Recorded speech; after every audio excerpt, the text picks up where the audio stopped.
Bonjour à tous et à toutes, bienvenue sur The Rick and Spoke. Les amis, j'ai l'immense plaisir de vous retrouver en ce jour en vue de faire un débriefing de la rencontre ayant opposé le Paris Saint-Germain à Newcastle.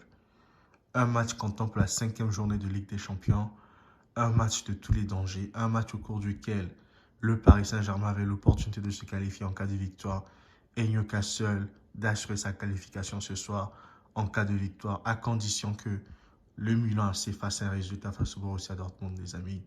Sans plus tarder, bienvenue sur The Rick and Spoke, les gars. Les amis, aujourd'hui, nous avons assisté à un match franchement titanesque, à un match de haut niveau en Champions League, comme d'habitude. On a vu une équipe parisienne qui a eu la possession de balle, qui a dominé toute la rencontre, qui s'est procuré des occasions, mais malheureusement qui n'a pas été efficace offensivement parlant, qui n'a pas su concrétiser ses premières occasions, qui n'a pas su marquer quand il fallait marquer dans ses temps forts, mais qui s'est fait refroidir peu à peu après les 10 premières minutes de jeu. La pression est retombée, le Paris Saint-Germain a retrouvé ses cauchemars comme d'habitude. On a vu un Didio Donnarumma qui n'a pas hésité à faire des fautes encore une fois de plus. À un moment donné, je me demande, il faudrait que Luis Enrique pense à mettre Keylor Navas sur le terrain parce que depuis que Donnarumma joue pour le PSG, c'est la poisse, les gars. Franchement, il ne rassure pas. C'est un gardien qui est lent. C'est un gardien qui tremble. C'est un gardien, en fait, qui n'a pas le haut niveau, en fait. Je suis désolé. Il joue avec la Nazionale, la Squadra Azzurra italienne. Mais, les amis, quelles sont les équipes que l'Italie affronte? Ce ne sont pas des grandes équipes. Ce sont des équipes moyennes, nulles. L'Angleterre, historiquement, n'a jamais été une grande équipe, hein. Même si les Anglais, habituellement, quand c'est l'équipe nationale anglaise, elle n'a jamais brillé, elle n'a jamais remporté un grand trophée majeur, à part la Coupe du Monde de 1900, je ne sais plus combien, 63, 66 qu'ils avaient gagné. Depuis ça, l'Angleterre, c'est du néant, les amis. Donc, si Donnarumma remporte un euro face à l'Angleterre, pour moi, ça ne compte pas du tout, c'est nul. Et sans minimiser la performance italienne, hein, mais Donnarumma, pour moi, c'est un gardien qui doit être relégué sur le banc de touche. Le Paris Saint-Germain a intérêt aller trouver un bon gardien, gardien de but, un gardien qui sait jouer au pied, qui sait jouer aux mains, qui sait relancer, un gardien qui n'a pas peur de prendre des risques, et un gardien qui doit sortir les balles sur le côté, même si cela n'enlève pas ses bonnes prestations des dernières semaines.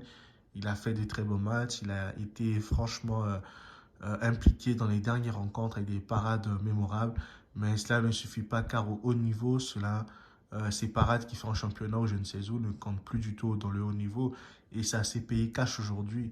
Les amis, comment est-ce qu'une frappe anodine de Almiron, Donnarumma repose dans l'axe, sachant que l'axe c'est toujours un endroit dangereux, il faut toujours mettre sur le côté pour que ton défenseur ait le temps de le pousser en corner, pour pas que l'attaquant se retrouve en renard de surface comme aujourd'hui avec Alexander Isak qui n'a pas hésité à punir le Paris Saint-Germain sur cette action. Et on a vu le PSG des mauvais jours. Dès qu'ils ont encaissé ce but, le Paris Saint-Germain est retombé dans ses travers. Et c'est très très terrible pour le Paris Saint-Germain, les amis.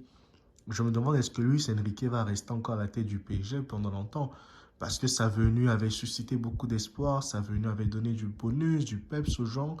On s'était tous dit, ah là, c'est fini, le Paris Saint-Germain va briller à nouveau, le Paris Saint-Germain va être incontestable, incomparable en fait. Le Paris Saint-Germain va dominer tout le monde sur la scène européenne, que ce soit en championnat, que ce soit en Europe, le PSG va faire mal. Parce que Luis Enrique, c'est l'héritier de Guardiola, il est à peu près comme Guardiola, mais force est de constater qu'aujourd'hui, le Paris Saint-Germain, les amis, après, on va dire quoi, depuis le mois d'août où ils ont commencé leur saison, avec une préparation tronquée, une mise à l'écart de Kylian Mbappé, un loft des joueurs indésirables, à savoir Neymar, Messi. Ils ont perdu des très bons joueurs comme Neymar et Messi. Aujourd'hui, on voit que le Paris Saint-Germain, avec ces joueurs, était tellement fort. Mais aujourd'hui, sans ces joueurs-là, franchement, sans Messi, sans Neymar, sans Verratti et sans d'autres joueurs encore qui ont quitté le PSG cet été, on se rend compte que le Paris Saint-Germain ne vaut rien du tout et c'est pas bon. Un grand club comme le PSG qui aspire à gagner la Champions League doit être en mesure de briller dans n'importe quel contexte en fait. Avec des joueurs comme Ousmane Dembélé, avec des joueurs comme Rondal Colomani, on se pose la question même, est-ce que Colomani a le niveau PSG? Parce que le type, il est bon, oui, c'est un bon joueur, mais peut-être un bon joueur de Bundesliga, mais pas un bon joueur pour le Paris Saint-Germain niveau Champions League, les gars. Et franchement, c'est peinant de le dire, mais Colomani, c'est un bon joueur. Il est efficace face au but, mais là, les gars, Franchement, je me demande est-ce que ce sont les consignes de Luis Enrique qui font en sorte que le joueur ne donne pas le maximum de lui-même. Attendons de voir d'abord, parce qu'il faudrait qu'on voie un peu toute sa saison avant de le juger. Mais pour l'instant, ce qu'il demande sur la copie, franchement, c'est pas fameux du tout. Que ce soit Dembélé qui essaie de créer des décalages sur son côté, qui essaie d'emmener la percussion, ça ne suffit pas parce que les résultats, les statistiques ne le prouvent pas. Même si Dembélé n'a jamais été un joueur de stats, mais c'est un joueur qui déséquilibre, qui apporte un déséquilibre face à l'adversaire. Mais cela ne profite pour le moment pas à ses coéquipiers, à ses partenaires en fait. Et c'est terrible à dire, c'est terrible à voir. Aujourd'hui, on a vu un PSG qui était quand même un peu réduit parce qu'il n'y avait pas Marquinhos en défense, Warren Zaïre-Emery au milieu de terrain, tu as un Fabien Ruiz. Je ne sais pas où ce joueur a appris à jouer au football, mais il est nul, Fabien Ruiz, les gars. Même un tir, même cadré, il ne sait plus cadrer les frappes. Oh là là là là, Fabien Ruiz, il est nonchalant, les amis. Franchement, je me demande qu'est-ce qui s'est passé ce Paris Saint-Germain avec cette équipe, je dois dire qu'on doit reconstruire l'équipe, plus de stars, plus de bling-bling même, les amis. C'est triste d'avoir un Kylian Mbappé qui est éteint dans cette rencontre. Et au milieu de Jamal Hassel et puis les autres joueurs. Les amis, ce que j'aimerais que vous constatiez aussi, c'est que Newcastle là, a fait jouer, en fait, avait 9 joueurs absents, dont 5 titulaires, les amis. Mais s'ils avaient tous leurs bons joueurs, est-ce qu'on aurait encore assisté au match aller, le 4 buts à 1? Est-ce qu'on aurait encore vu un Paris Saint-Germain se faire défoncer comme on a vu ce soir?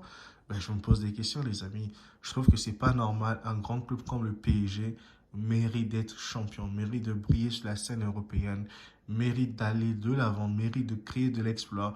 Regardez, aujourd'hui, on a vu un Manchester City qui a affronté Leipzig, un Manchester City qui n'a pas fait jouer ses cadres, à part Erling Haaland qui était là. Mais les gars, vous avez vu que Manchester City là, a gagné le match 3 buts à 2 après être mené au score 2-0 par Luis Openda qui a marqué 2 beaux buts. Mais Manchester City est revenu au score et Manchester City a gagné son match. C'est ça une équipe championne, les gars. Mais c'est pas comme cette équipe du Paris Saint-Germain. Franchement, t'as un Kylian Mbappé, quand ça ne va pas bien, il boude, les gars. Le gars, il ne se sent plus concerné. Et je me demande, est-ce que Mbappé va rester au PSG la saison prochaine? Et quel club voudra de Mbappé après cette saison? Parce que, franchement, cette saison, il est bon statistiquement parlant. Quand il se retrouve en équipe de France, il est efficace.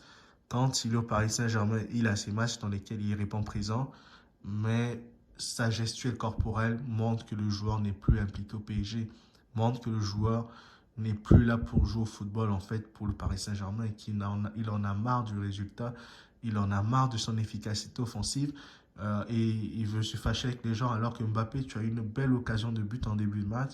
Au lieu de faire le L de pigeon, moi je t'aurais préféré que Mbappé assure du plat du pied, qui batte le gardien et qui marque face à un hip-hop. Mais c'est quoi cette affaire-là où il veut faire une talonnade face au but? Mais les gars, Mbappé, tu es même pas sûr à 100% si tu as marqué. Déjà, tu es presque à bout portant avec le gardien. Tu ne peux pas marquer ce genre de but facilement comme ça. Nick Pope a fait un arrêt réflexe en fait. Il fallait ajuster Nick Pope du plat du pied. La balle vient de Hakimi, mais tu mets le plat du pied, tu cadres en fait. Mais on ne fait pas dans un grand match de Champions League qui compte notamment pour la qualification en huitième de finale. Il faut assurer. Il ne faut pas faire de la fantaisie face au but. Quand un ballon vient, tu cadres, tu mets ton plat du pied, tu marques ton but. Et cela a manqué aujourd'hui avec Kylian Mbappé. Il n'a pas été existant. Il a fallu se pénalty en fin de match pour arracher l'égalisation. Et que dire de la prestation de l'arbitre, les gars. L'arbitre était exécrable en fait. Si ce n'est pas un arbitre, ça, franchement, j'ai toujours trouvé que cet arbitre était surcoté, mais il est nul, ce arbitre. Franchement, il fait du n'importe quoi dans ce match. Il y a plusieurs fautes de mecs qui ne sifflent pas. Il est nonchalant, il est gonflé, il prend tout son temps, il ne veut rien savoir de quiconque. Et il se dit, c'est lui le chef sur le terrain. À un moment donné, les arbitres, je me dis, il faut franchement les recadrer à un moment donné. Il faudrait que l'UEFA mette en place des règles, que les arbitres arrêtent de se prendre la tête, les gars. Les arbitres sont là pour arbitrer un match de football, pour être honnête, pour être juste, pour être équitable dans une rencontre. Si les arbitres humains aujourd'hui ne sont plus capables de faire leur travail, ben j'aimerais qu'on nous mette l'intelligence artificielle comme arbitre, qui va comme arbitrer les matchs dorénavant et avec lequel on aura moins des fautes, nous aurions moins des grossièretés dans les matchs, nous aurions moins des gens qui se prennent le son du monde et nous allons avoir des jeux équitables. En fait, quand on voit dans les jeux vidéo, les arbitres, ils arbitrent bien. Pourquoi dans les jeux vidéo, il n'y a jamais de polémique d'arbitrage? À un moment donné, il faudrait que cette affaire arrête, qu'on mette l'intelligence artificielle, que l'intelligence artificielle arbitre des vrais matchs et qu'on puisse progresser, on puisse faire progresser le football. Parce que tant que nous aurions des humains comme ce type ce soir qui a arbitré la rencontre du Paris Saint-Germain, nous aurions toujours ce genre de polémique, ce genre de nonchalance, ce genre de grossièreté, des fautes de main visibles, des mains évidentes, des fautes, des contacts qui sont durs, mais il ne branche pas, il ne siffle pas. Des pénaltys en faveur du Paris Saint-Germain, il ne branche pas, il ne siffle pas. Ça n'aurait rien coûté de siffler 4 pénaltys s'il le fait dans la même rencontre, le PSG. Mais l'arbitre ne le fait pas du tout. Et c'est franchement consternant de voir ça. Donc pour moi, c'était franchement un peu ça là. Et le Paris Saint-Germain a su attendre ces jeunes Barcola pour pouvoir réexister dans la rencontre. Ce qui est triste quand tu vois un gamin comme Barcola qui vient de débarquer de Lyon, qui vient dynamiter l'attaque parisienne. Mais les amis, c'est vraiment triste en fait. C'est dur à voir. Ce sont des choses franchement difficiles à encaisser. Je me dis, il faut que Luis Enrique se remette en question. Il faut que le groupe parisien se remette en question parce que ce match-là, ça fait tâche. Ce n'est pas un bon match à voir. Je me demande même, est-ce que le PSG va se qualifier pour les huitièmes de finale? Est-ce qu'ils iront battre Dortmund à Dortmund? C'est ça la vraie question qu'il faudrait se poser. Et c'est compliqué à l'heure là de pouvoir le dire. L'affirmer à 100% de le dire que lui, ils iront battre Dortmund à Dortmund. Ça va être compliqué de pouvoir le dire avec assurance. Et qu'est-ce qui nous dit que Newcastle n'ira pas battre Milan voilà, à San Siro ou bien à leur stade, là, à Saint James Park, en fait. Donc, le Paris Saint-Germain aujourd'hui, à l'heure où je vous parle, pour moi, le PSG en Ligue Europa, le PSG, pour l'instant, je ne les vois pas se qualifier. Et il faut un miracle pour le Paris Saint-Germain, il faut une détermination, il faut franchement un beau jeu pour que le PSG soit agressif, soit offensif et défensivement fort. Et que Donnarumma prenne place sur le banc comme un Keylor Navas qui va assurer face à Dortmund et permettre à cette équipe de pouvoir aller loin. Parce que je me rends compte que Keylor Navas avait porté le Paris Saint-Germain quand le PSG a fait de très bonnes campagnes de Ligue des Champions. Ce que ne fait pas Donnarumma depuis déjà 2 ou 3 ans déjà. Donnarumma, c'est un poisseux, c'est pas un bon gardien pour le PSG, les amis. Sur ce, les amis, dites-moi ce que vous en pensez concrètement. Est-ce que Donnarumma mérite de jouer toujours pour le Paris Saint-Germain ou est-ce qu'il faut faire revenir Keylor Navas dans les buts du PSG et que Donnarumma puisse réapprendre à nouveau le haut niveau que cela impose en fait, les gars. Si vous avez aimé cette vidéo, n'oubliez pas de liker, commenter, partager afin que nous continuions de croître ensemble. Allez les amis, see you, ciao, ciao, ciao.